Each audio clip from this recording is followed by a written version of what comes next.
নমস্কার। সত্যমঙ্গল ইউটিউব চ্যানেলের সকল দর্শক এবং শ্রোতা বন্ধুদের জানাই আন্তরিক শ্রদ্ধা ও ভালোবাসা। আজ আমরা এই ভিডিওর মাধ্যমে ঠাকুর শ্রীরামকৃষ্ণের কথা থেকে আলোচনা করব। ভক্তিপথের স্বরূপ কি, সেই প্রসঙ্গে ঠাকুর বলছেন, ভক্তি সার, তাকে ভালোবাসলে বিবেক বৈরাগ্য আপনিই আসে। ঠাকুর বলিতেছেন, ডুব দিলে কুমির ধরতে পারবে, কিন্তু হলুদ মাখলে কুমির ছোঁয় না। হৃদি রত্নাকরের অগাধ জলে কামাদি 6টি কুমির আছে, কিন্তু বিবেক বৈরাগ্য রূপ হলুদ মাখলে তারা আর তোমাকে ছোঁবে না। পাণ্ডিত্য কি লেকচারে? কি হবে যদি বিবেক বৈরাগ্য না আসে? ঈশ্বর সত্য আর সব অনিত্য, তিনিই বস্তু আর সব অবস্তু, এর নাম বিবেক। তাকে হৃদয় মন্দিরে আগে প্রতিষ্ঠা করো। বক্তৃতা, লেকচার, তারপর ইচ্ছা হয়তো করো। শুধু ব্রহ্ম ব্রহ্ম বললে কি হবে? যদি বিবেক বৈরাগ্য না থাকে তো ও তো ফাঁকা শঙ্খধ্বনি। এক গ্রামে পদ্মলোচন বলে একটি ছোকরা ছিল। লোকে তাকে পদ পদ বলে ডাকত। গ্রামে একটি পোড়ো মন্দির ছিল, ভিতরে ঠাকুর বিগ্রহ নাই। মন্দিরের গায়ে অশ্বত্থ গাছ, অন্যান্য গাছপালা হয়েছে। মন্দিরে লোকজনের আর যাতায়াত নেই। একদিন সন্ধ্যার কিছু পরে গ্রামের লোকেরা শঙ্খধ্বনি শুনতে পেল। মন্দিরের দিক থেকে শাঁখ বাজছে ভোঁ ভোঁ করে। গ্রামের লোকেরা মনে করলে হয়তো ঠাকুর প্রতিষ্ঠা কেউ করেছে, সন্ধ্যার পর আরতি হচ্ছে। ছেলে, বুড়ো, পুরুষ, মেয়ে সকলে দৌড়ে দৌড়ে মন্দিরের সম্মুখে গিয়ে উপস্থিত। ঠাকুর দর্শন করবে আর আরতি দেখবে। তাদের মধ্যে একজন মন্দিরের দ্বার আস্তে আস্তে খুলে দেখে পদ্মলোচন একপাশে দাঁড়িয়ে ভোঁ ভোঁ শাঁখ বাজাচ্ছে।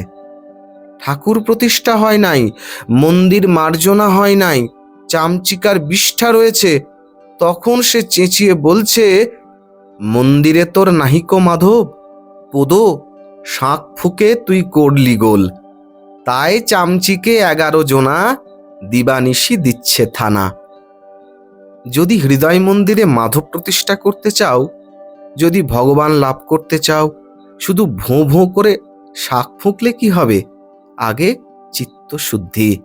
মন শুদ্ধ হলে ভগবান পবিত্র আসনে এসে বসবেন। চামচিকার বিষ্ঠা থাকলে মাধবকে আনা যায় না। 11 জন চামচিকে, 11 ইন্দ্রিয়, 5 জ্ঞানেন্দ্রিয়, 5 কর্মেন্দ্রিয় আর মন। আগে মাধব প্রতিষ্ঠা, তারপর ইচ্ছা হয় বক্তৃতা, লেকচার দিও। আগে ডুব দাও, ডুব দিয়ে রত্ন তোলো, তারপর তো অন্য কাজ।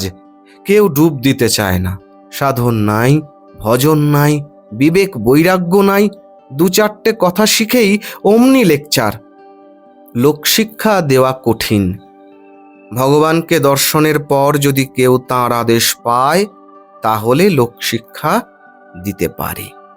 ভক্তি সার। ঈশ্বরকে বিচার করে কে জানতে পারবে?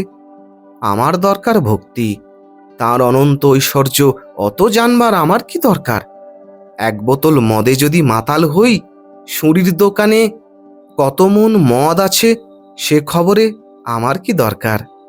1 ঘটি জলে আমার তৃষ্ণার শান্তি হতে পারে, পৃথিবীতে কত জল আছে সে খবরে আমার প্রয়োজন নাই।